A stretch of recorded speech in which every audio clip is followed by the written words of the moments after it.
ایک شخص تھا, اس نے امام مسجد کو اپنے گھر میں دعوت دی کھانے کی. جب اس نے گھر میں دعوت دی کھانے کی, امام صاحب کھانا کھا کے چلے گئے. پھر اس کا بچہ آیا جس شخص نے دعوت دی تھی, اور کہنے لگا کہ وہ ابا میرے پیسے رکھے پہ تھے صوفے پہ نا بہت سارے, وہ کہاں گئے؟ تو اس کا باپ نے بولا بیٹا یہاں تو کوئی نہیں ہے, یہاں تو امام صاحب آئے تھے.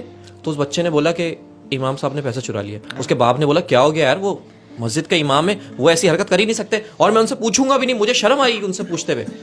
بچہ پھر بھول جاتا ہے. پھر 1 سال بعد وہ پھر اسی امام مسجد کی دعوت کرتے ہیں, تو باپ ادھر ادھر ہوتا ہے, لیکن بچہ تو بچہ ہوتا ہے. بچہ امام صاحب سے پوچھ لیتا ہے, وہ کہتا ہے کہ امام صاحب برا نہیں مانیے گا, جب پچھلے سال آپ دعوت پہ آئے تھے تو میرے صوفے پہ بہت سارے پیسے پڑے ہوئے تھے, آپ کے جانے کے بعد وہ پیسے مجھے ملے نہیں.